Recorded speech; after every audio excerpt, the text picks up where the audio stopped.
Broadcasting live from WOUB TV in Athens, this is Newswatch. An update on an injection well permit in Franklin County. Good evening, I'm Caitlin Roman. The judge has ruled against the Athens County Fracking Action Network's appeal to overturn a permit issued to the K&H Partners injection well. Judge Patrick Sheeran filed his decision yesterday. The Ohio Department of Natural Resources says, quote, ODNR takes its position as regulator of the oil and gas industry very seriously. We are pleased with the court's ruling that confirms the decision of the Ohio Oil and Gas Commission. WOUB spoke with the Athens County Fracking Action Network's attorney Richard Solly, and Solly is disappointed with the court's ruling.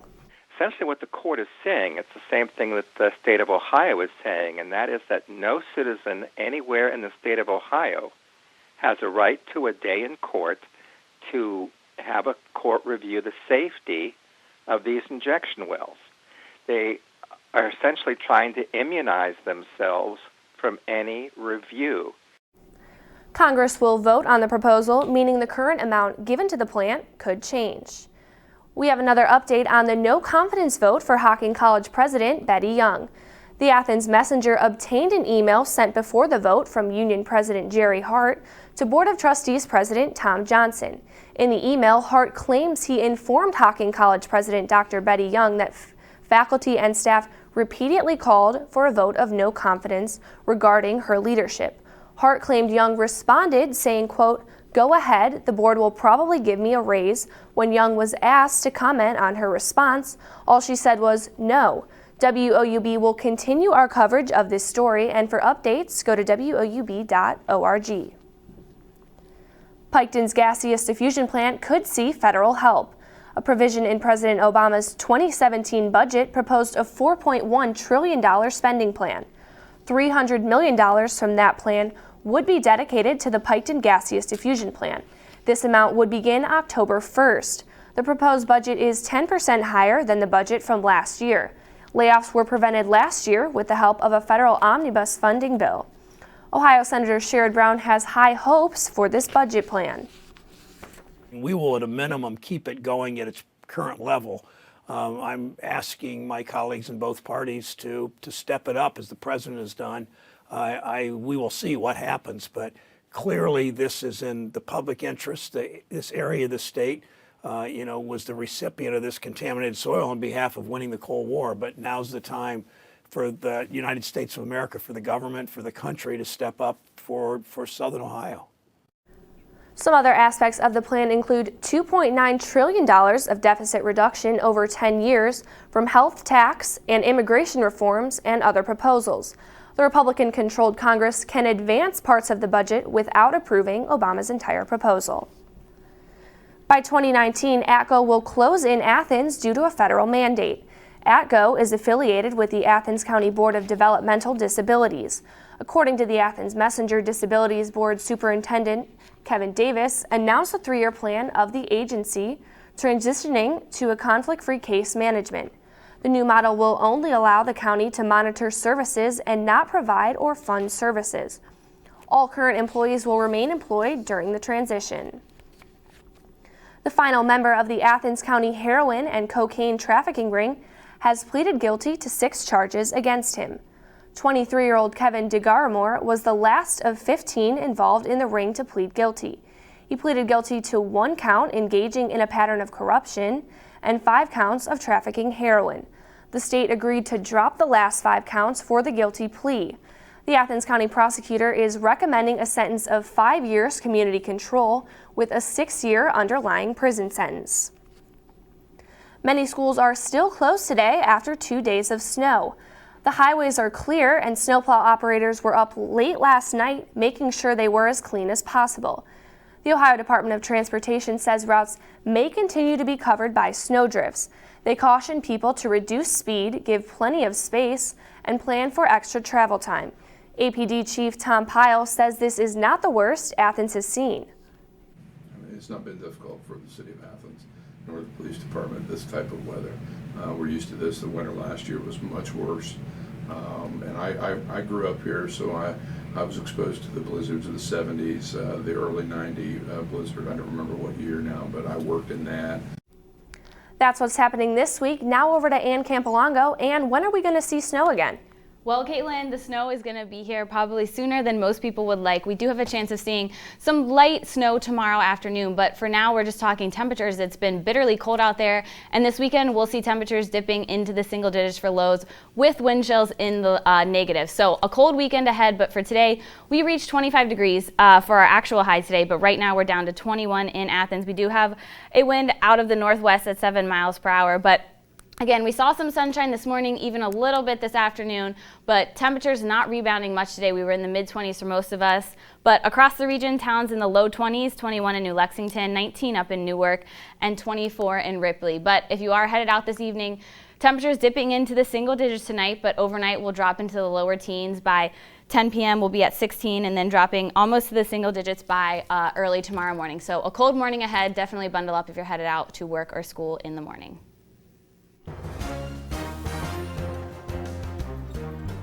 A new Ohio bill would allow churches in Ohio to deny performing same-sex marriages. The Pastor Protection Act was introduced in the Ohio House of Reps 3 weeks after the U.S. Supreme Court's decision allowing same-sex marriage last year. The bill is currently in committee in Ohio. Kyle Amore, who works at the Ohio University LGBT Center, says this is another form of pushback, but it's important to remember to be respectful to the religious communities that are fighting against it. A similar bill was passed in the Georgia House of Representatives this afternoon. The former University of Cincinnati officer who shot a black motorist will appear in court. A Hamilton County judge set the trial for former officer Ray Tensing on October 24th. The pretrial hearing will be April 6th. The university fired Tensing after the incident in July. UC and DuBose's family recently reached a $5.3 million settlement. Tensing's attorney requested the trial be moved out of Hamilton County because the case has gained national attention. Governor Kasich is expected to sign a bill taking away government money from health centers that perform abortions. Although Planned Parenthood is not named in the legislation, those who support the bill recognize this organization will be the most affected. None of the $1.3 million funding Planned Parenthood in Ohio could be used in locations that promote or perform abortions. Only 3 of Ohio's 28 Planned Parenthood locations would provide abortions and would be affected. The Democrats debate again tonight, but one candidate is heading in with a major endorsement. And the Department of Justice takes action in Ferguson. Why the Attorney General says enough is enough. These stories and more when Newswatch returns.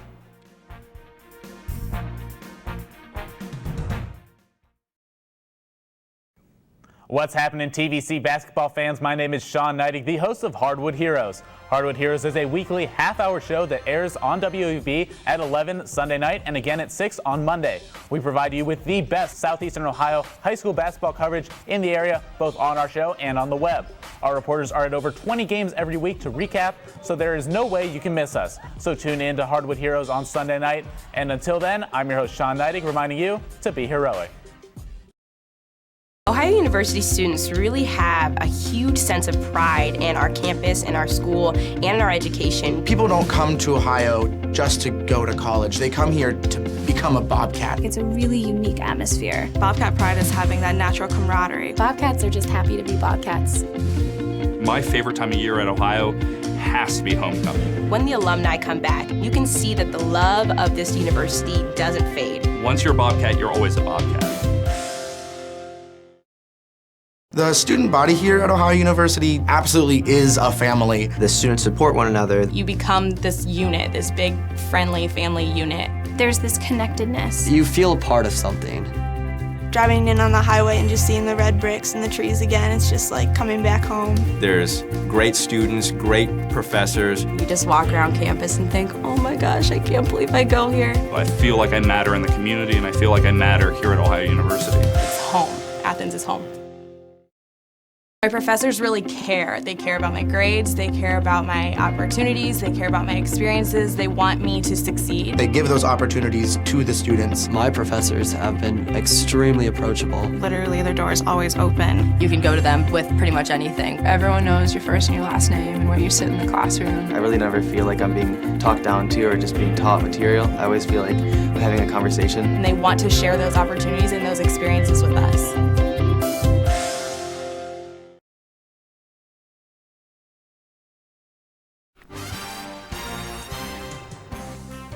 The U.S. Justice Department is fed up with the city of Ferguson. It filed a 56-page lawsuit claiming the city continues to violate the rights of African Americans, even after the shooting death of Michael Brown. The legal action comes after communication between the city and the DOJ broke down. Mary Maloney explains.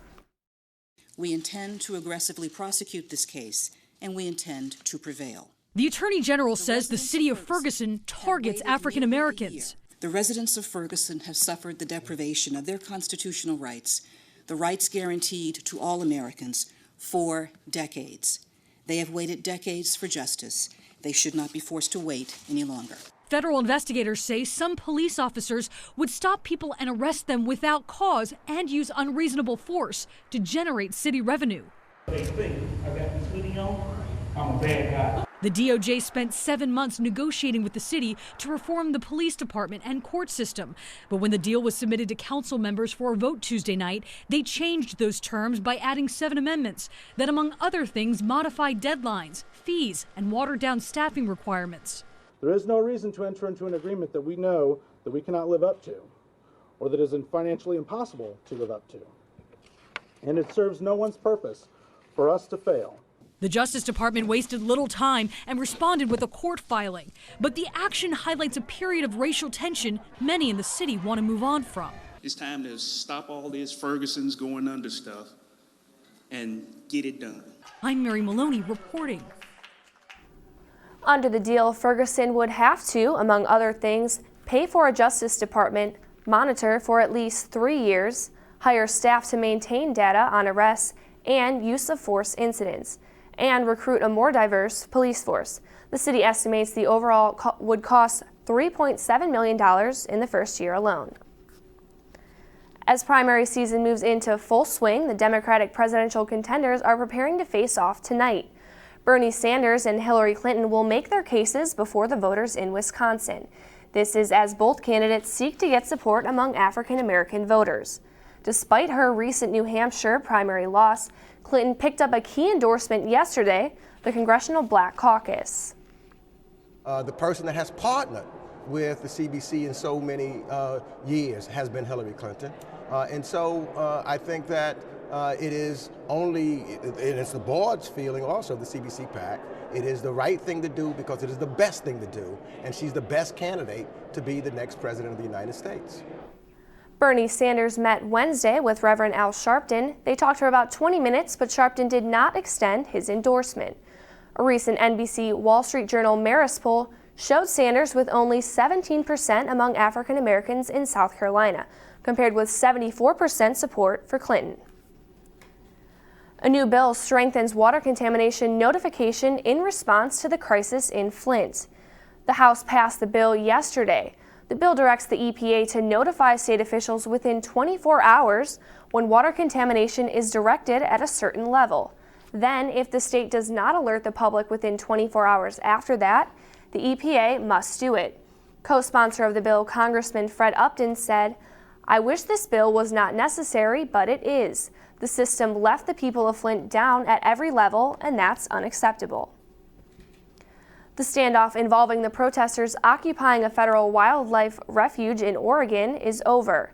The last occupier says he turned himself in to authorities a couple of hours after 3 others walked out. He streamed his surrender via cell phone live online. This happens after the FBI surrounded the protesters this morning. The situation began January 2nd when protesters took over the refuge to decree what they called government overreach of federal land. Protest leader Ammon Bundy and several others were arrested last month. The problems continue to mount for Twitter. The social media giant says it lost 2 million users in the last 3 months of 2015. That news caused Twitter stock to drop 12% in after-hours trading yesterday. At the end of last year, Twitter had around 305 million active users. By contrast, Facebook has 1.6 billion. Even Instagram surpassed Twitter in September with 400 million users. Twitter has been struggling to win over new users for some time, launching new products to try and to address this issue. It was a bad day for stocks in general as stocks fell for the 4th day in a row as concerns about global economic weakness intensified.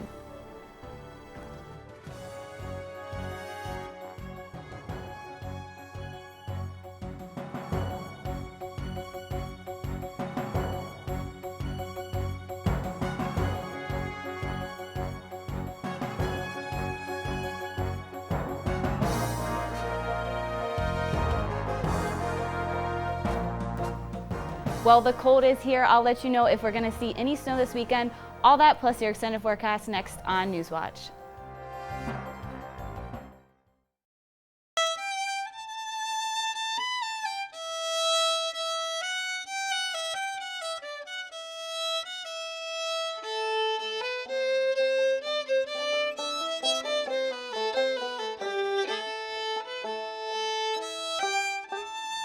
Nestled in the heart of the Hocking Valley sits a town with a story. A story carved from mountains of coal, mixed with a little clay and sprinkled with a dash of culture. It's a story of national significance and local pride. A story rooted in the past that's still being written today. Join WOUB on March 19th at Nelsonville York High School for the premiere of Our Town, Nelsonville.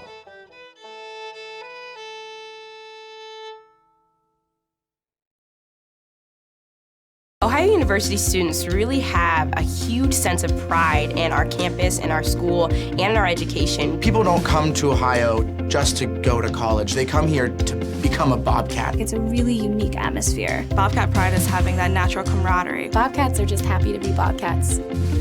My favorite time of year at Ohio has to be homecoming. When the alumni come back, you can see that the love of this university doesn't fade. Once you're a Bobcat, you're always a Bobcat. The student body here at Ohio University absolutely is a family. The students support one another. You become this unit, this big, friendly family unit. There's this connectedness. You feel a part of something. Driving in on the highway and just seeing the red bricks and the trees again, it's just like coming back home. There's great students, great professors. You just walk around campus and think, oh my gosh, I can't believe I go here. I feel like I matter in the community, and I feel like I matter here at Ohio University. It's home. Athens is home.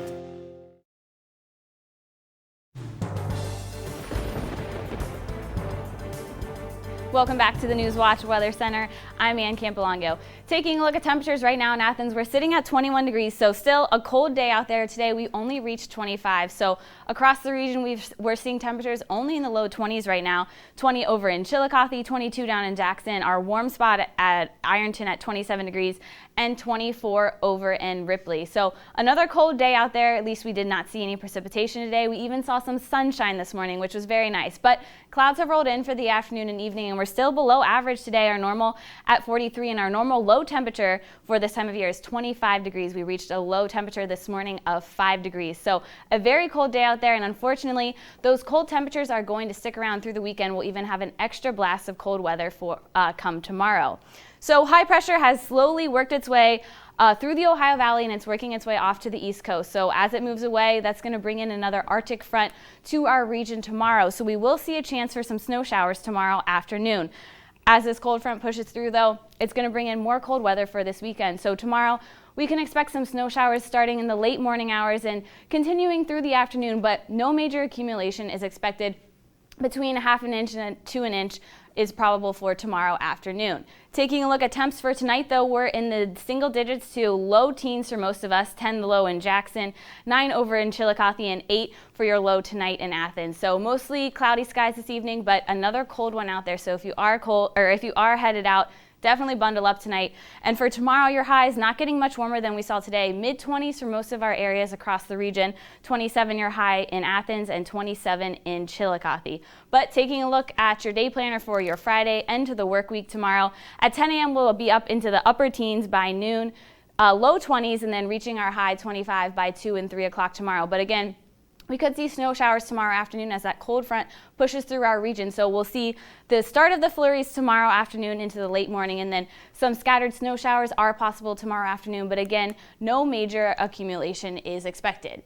But for tonight in Athens, we'll reach a low of 8 degrees, another frigid night out there. We'll see mostly cloudy skies this evening. And if you're headed off to work or school in the morning, again, bitter cold tomorrow. We'll start off at 7 a.m. at 12 degrees, but again, with any sort of wind that we could see in the morning, it's going to feel a lot colder than 12 degrees. So bundle up if you're headed out. Tomorrow morning, we'll start with mostly cloudy skies. And then for tomorrow afternoon in Athens, 27 your high. Again, snow showers and snow flurries tomorrow afternoon, starting late morning and then lingering into the afternoon hours for us, even possibly into the evening. But again, tomorrow winds out of the west at 5 to 10 miles per hour. So that will factor into a slight wind chill tomorrow. And taking a look at your 7-day, again, cold conditions for this weekend, 12 degrees for you on Saturday, and cold starting your Sunday off in the single digits with temperatures in the single digits. So very cold weekend ahead. Carter, over to you. Thanks a lot. And the Cleveland Cavaliers welcome Kobe Bryant back to the Q for the final time, but it wasn't all fun and games for the future Hall of Famer. Plus, the Hardwood Heroes district tournaments are underway. Find out where our crews are heading next on Newswatch.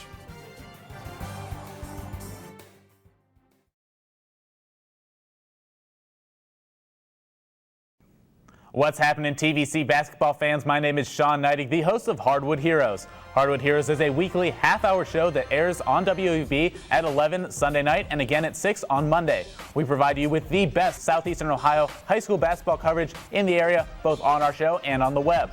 Our reporters are at over 20 games every week to recap, so there is no way you can miss us. So tune in to Hardwood Heroes on Sunday night. And until then, I'm your host, Sean Neidig, reminding you to be heroic. Ohio University students really have a huge sense of pride in our campus, in our school, and in our education. People don't come to Ohio just to go to college. They come here to become a Bobcat. It's a really unique atmosphere. Bobcat pride is having that natural camaraderie. Bobcats are just happy to be Bobcats. My favorite time of year at Ohio has to be homecoming. When the alumni come back, you can see that the love of this university doesn't fade. Once you're a Bobcat, you're always a Bobcat. The student body here at Ohio University absolutely is a family. The students support one another. You become this unit, this big, friendly family unit. There's this connectedness. You feel a part of something. Driving in on the highway and just seeing the red bricks and the trees again, it's just like coming back home. There's great students, great professors. You just walk around campus and think, oh my gosh, I can't believe I go here. I feel like I matter in the community, and I feel like I matter here at Ohio University. It's home. Athens is home. My professors really care. They care about my grades, they care about my opportunities, they care about my experiences, they want me to succeed. They give those opportunities to the students. My professors have been extremely approachable. Literally, their door is always open. You can go to them with pretty much anything. Everyone knows your first and your last name and where you sit in the classroom. I really never feel like I'm being talked down to or just being taught material. I always feel like I'm having a conversation. And they want to share those opportunities and those experiences with us.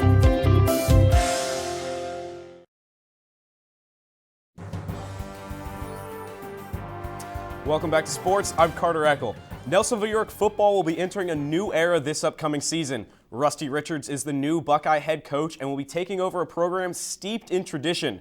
Richards will be just the 4th new coach of the Buckeyes in the last 45 years. Richard is a Southeast Ohio native, graduating from Trimble High School in 1994. He will take over after a 1-9 season, the worst record the Buckeyes have posted in over half a decade. Amanda Dalton, the former girls coach, is now the interim athletic director, taking over for Dave Boston, who resigned in September. In other Southeast Ohio news, the girls' district basketball tournaments kicked off earlier this week. Action continues tonight as the #1 seeded Lady Waterford Wildcats have tipped off against South Gallia at Meigs High School. They are at halftime. Follow Hardwood Heroes on Twitter to get the latest there. Moving into Division II, where the Vinton County Lady Vikings open up their postseason against the Meigs Lady Marauders at Logan High School. The two teams have met twice before this season, with the Lady Vikings taking both meetings by a combined 21 points. Tip-off for that game is scheduled for 8 p.m.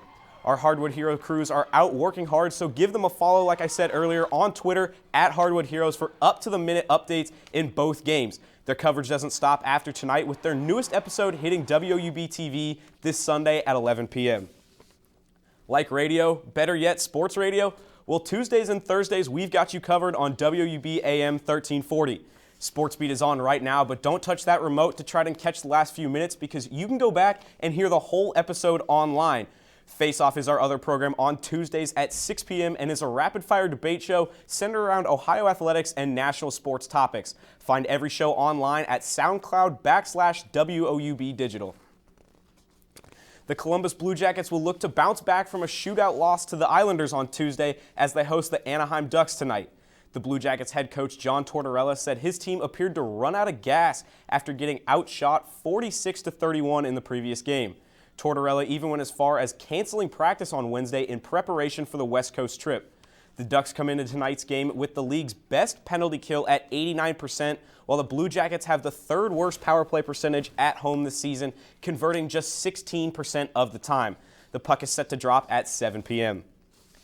The U.S. women's national team defeated Costa Rica 5-0 Wednesday in the first game of the 2016 CONCACAF Women's Olympic qualifying. The defending World Cup champions didn't miss a beat as they opened up the scoring 12 seconds into the game and never looked back. In the 15th minute, the game was put out of reach as Crystal Dunn scored on a close-range chance to make it 3-0 for the red, white, and blue and eliminated all chances of a Costa Rican comeback.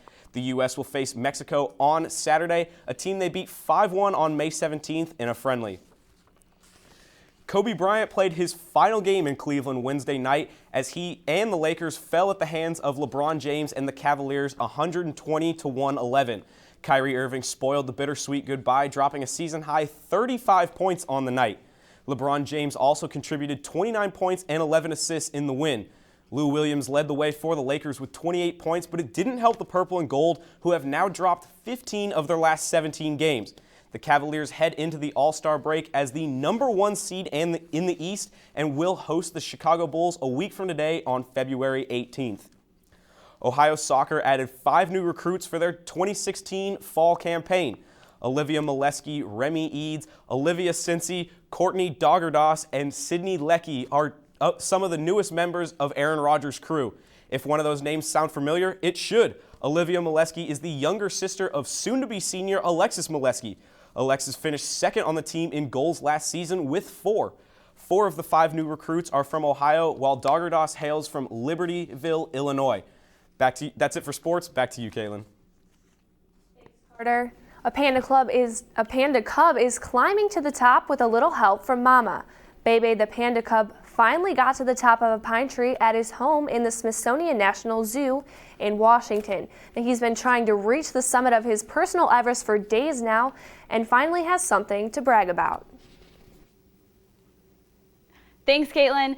Taking a look at temperatures right now, we're at 8 degrees for this evening's low in Athens. Another frigid evening out there. Mostly cloudy skies this evening, and then taking a look at your temperatures for tomorrow. Highs tomorrow only into the mid to low upper 20s rather. Late snow tomorrow morning, and those snow showers will linger into the afternoon hours, though we could see up to an inch of snow. The mountains may see more accumulation, but here in Athens, we shouldn't see too much of a problem. It could cause some slick travel for your commute home from work tomorrow, but no major accumulation is expected for tomorrow night. But cold air coming this weekend as that cold front passes through on Friday. Saturday's high, 12 degrees, but then the low Sunday morning dipping down into the single digits, 22 your high on Sunday. And with those cold temperatures this weekend combined with gusty winds on Saturday and Sunday, we're looking at wind chills below 0. So definitely bundle up this weekend and stay tuned for all the latest weather information at WOUB. Over to you, Caitlin. Thanks, Ann. And that does it for our broadcast this evening. Thanks for watching. I'm Caitlin Roman. Stay tuned for the PBS NewsHour coming up next. And remember, you can find the latest news anytime at WOUB.org. Have a great night.